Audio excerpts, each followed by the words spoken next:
En el transcurso de la historia de la humanidad han existido un gran número de líderes militares con hazañas increíbles, cuyos rasgos más notables fueron el coraje, el liderazgo y sus estrategias militares, que los llevaron a conquistar tierras que en un principio parecían inconquistables. Es decir, que hay muchísimos conquistadores con estas características, pero hay unos que destacan sobre los demás, debido a la gran extensión de territorio conquistado y sus estrategias militares. Así que en este video voy a traerte los 7 conquistadores más exitosos de la historia de la humanidad. Así que ahora, comenzamos.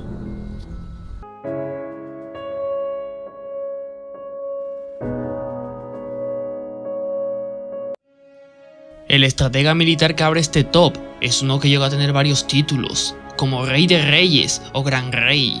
Ciro de Persia, también conocido como Ciro II el Grande, fue el cuarto rey de Anshan y el primer rey del imperio persa Aqueménida. Ciro nació en Anshan, Persia, en el año 600 a.C. y no se sabe mucho acerca de los primeros años de Ciro, pero lo que sí se sabe es que tomaría el trono de Persia en el año 559 a.C. y comenzaría una rebelión contra el soberano medo Astiages, a quien logró deponer luego de recibir el apoyo de Harpago, comandante del ejército medo. Astiages atacó a Ciro, pero fue entregado al rey persa por sus propias tropas. Ciro tomó entonces Ecbatana, la capital de Media, y trasladó su tesoro a Persia, por lo que en el año 550 a.C. los medos pasarían a ser parte del imperio persa. Luego de esto, en el año 547 a.C., Lidia formaría también parte del imperio persa Aqueménida. Luego, en el año 539 a.C., Ciro, con el apoyo del sacerdocio babilonio, conquistaría Babilonia y se describió a sí mismo como el salvador elegido por Marduk para restaurar el orden y la justicia. Sin embargo, Ciro murió a orillas del Sir Daria en el año 530 a.C., a la edad de 70 años. Como estratega militar, Ciro era conocido por su habilidad para ganar aliados y asegurar la lealtad de los pueblos conquistados. En lugar de imponer su dominio mediante la fuerza bruta, a menudo buscaba llegar a acuerdos diplomáticos con líderes locales, lo que le permitía expandir su imperio de manera más eficiente y sostenible. Fue un innovador en el campo de batalla, desarrollando y empleando tácticas militares avanzadas para derrotar a sus enemigos.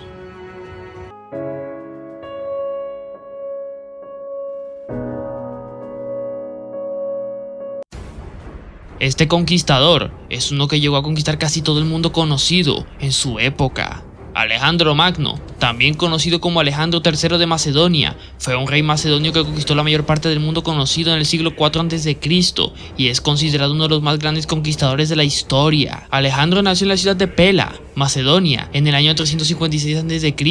y durante su adolescencia recibió una educación esmerada, siendo el aprendiz de Aristóteles y fue entrenado en las artes de la guerra y la política. En el año 336 a.C., Alejandro tomó el trono de Macedonia y comenzó a expandir su reino, invadiendo toda Asia Menor, lo cual para el año 330 a.C., Alejandro Magno pondría el fin al imperio persa Aqueménida y en el 326 llegaría más al este. En la India, Alejandro se enfrentó a una resistencia feroz por parte de los pueblos locales, por lo que finalmente decidiría retirarse de la India en el 325 a.C.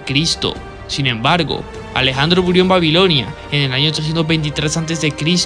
a la edad de 32 años. No se sabe cuál fue exactamente la causa de su muerte, ya que unas hipótesis apuntan a que murió de malaria y otras de que fue envenenado, pero debido a su muerte, se provocó una división de su imperio entre sus generales. Las razones por las que Alejandro Magno fue tan exitoso es porque utilizaba tácticas que desconcertaban a sus enemigos, sus estrategias en el combate tanto en el ámbito terrestre como en el ámbito naval, el conocimiento que tenía en logística, le permitió abastecer y mover adecuadamente a sus dichas tropas.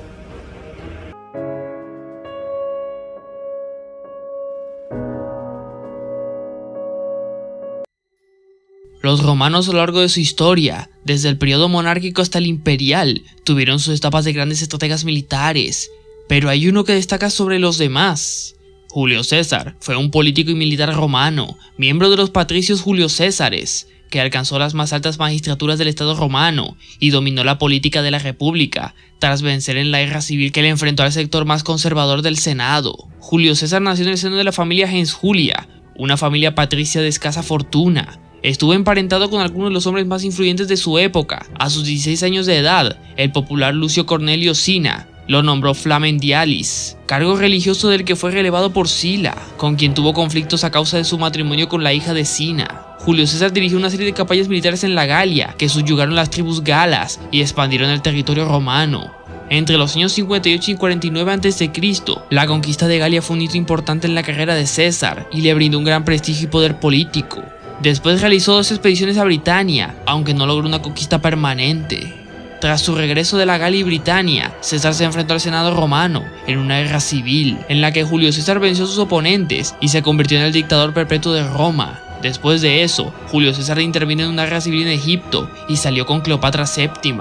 A su regreso en Roma, se hizo nombrar cónsul y dictador perpetuo e inició una serie de reformas económicas, urbanísticas y administrativas. Julio César murió en Roma en el año 44 a.C., a la edad de 55 años, por unos conspiradores que lo asesinaron junto a la estatua de Pompeyo en un templo cercano al Foro. Su muerte provocó el estallido de un largo periodo de guerras, en la que los partidarios del régimen de César derrotaron en la doble batalla de Filipos a sus asesinos, liderados por Bruto y Casio. Las razones por las que Julio César fue tan exitoso en su época es porque fue un líder de renombre en sus campañas militares. Se caracterizó por su rapidez y eficiencia calculada. Su metodología de combate fue el resultado de la combinación entre la estrategia y las tácticas de la legión romana.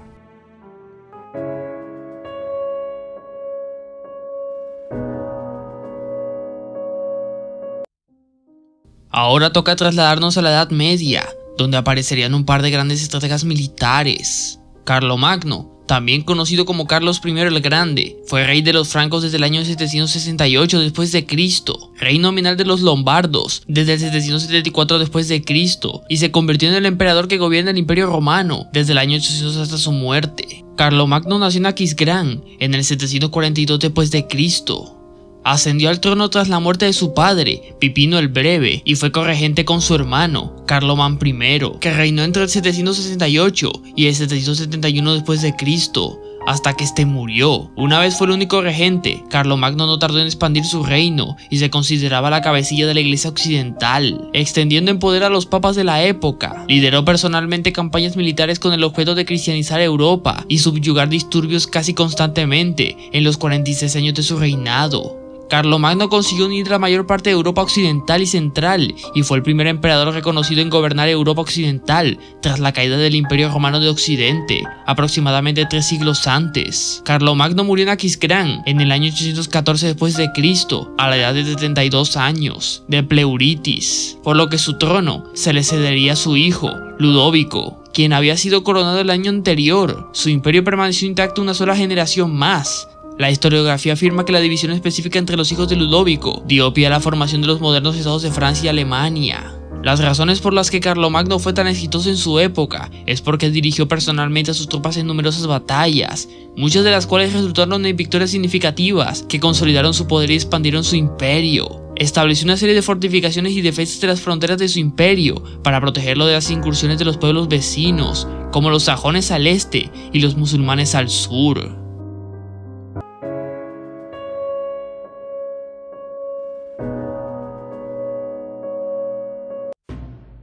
Siguiendo en la Edad Media, el conquistador del que vamos a hablar en este puesto es uno que conquistó la mayor extensión continua de tierras en la historia, desde el este de Europa hasta el este de Asia, incluyendo China, Persia y partes de Europa Oriental. Temujin, también conocido como Gengis Khan, fue un guerrero y conquistador mongol que unificó las tribus nómadas de esta etnia del norte de Asia, fundador y primer gran khan del imperio mongol, considerado uno de los imperios contiguos más grandes de la historia. Gengis Khan nació en Dulumboldak, en el noroeste de Mongolia, en el año 1162. Corría el año 1196 y entre los mongoles corrió la voz de que había llegado el momento de elegir un nuevo rey de los mongoles entre los jefes de los campamentos. Temujin fue declarado como líder de los mongoles, por lo que lo primero que hizo fue preocuparse ante todo de fortalecer su propia tribu, de constituir un verdadero ejército y también estar informado en cuanto acaecía en sus tribus vasallas. Una vez que todas las tribus mongolas estuvieron unificadas, Gengis Khan comenzó una serie de conquistas por prácticamente toda Asia. Sin embargo, Gengis Khan murió en Jinchua en el año 1227. No se sabe con exactitud las causas de su muerte, pero se teoriza que fue por alguna enfermedad, muerte en combate o heridas sufridas durante la caza o en la batalla. Gengis Khan y sus ejércitos mongoles eran conocidos por su increíble movilidad y velocidad en el campo de batalla, Utilizaban caballos ágiles y resistentes que les permitían realizar rápidos desplazamientos, flanquear al enemigo y retirarse rápidamente si era necesario. Esta movilidad les daba la ventaja táctica significativa sobre los ejércitos más estáticos. Estas y muchas otras son las razones por las que Gengis Khan merece un puesto en este top.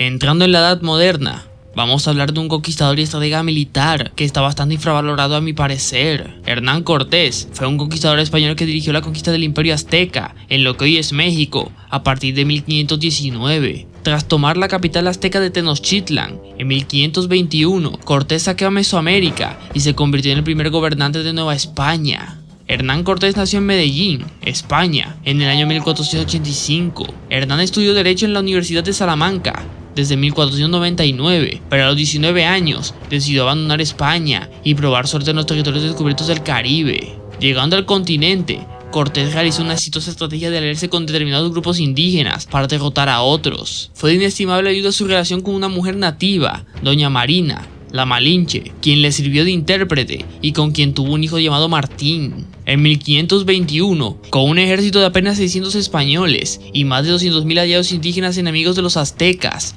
Cortés logró derrotar al poderoso imperio azteca, aprovechando las divisiones internas entre los pueblos indígenas y su superior tecnología militar. Tras la conquista, Cortés se estableció en la Nueva España y se convirtió en su primer gobernador. Tras eso, también dirigió expediciones para explorar y conquistar otros territorios en América Central y del Norte.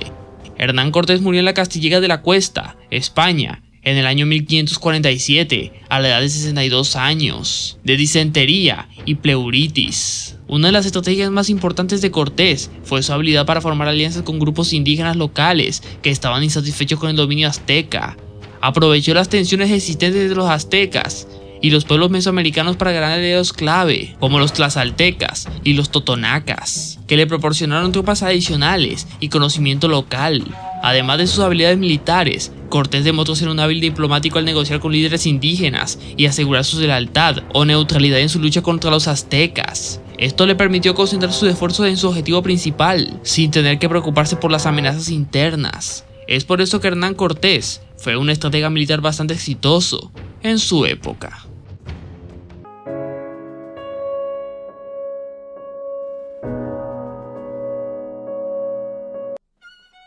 En este primer puesto, vamos a hablar del que es posiblemente uno de los estrategas militares más exitosos de la historia. Napoleón Bonaparte, también conocido como el Pequeño Cabo, fue un militar y político francés de origen italiano que saltó a la fama durante la Revolución Francesa y dirigió exitosas campañas durante las guerras revolucionarias. He de decir que ya le he dedicado varios shorts y un video a esta estratega militar, pero aquí voy a intentar ser más breve. Napoleón nació en Córcega en 1769. Durante la Revolución Francesa, Napoleón se unió al ejército revolucionario y sobresalió su habilidad táctica y liderazgo en las campañas militares, por lo que jugó un papel importante en la guerra contra Austria y Prusia. En 1799 dio un golpe de estado y se convirtió en el primer cónsul de Francia, y como primer cónsul, Napoleón consolidó su poder y estableció una dictadura. En 1804, Napoleón se proclamó el emperador de Francia. Durante su reinado, expandió el territorio francés y estableció un imperio que abarcaba gran parte de Europa. También promovió el Código Civil y sigue siendo la base del sistema legal de muchos países europeos.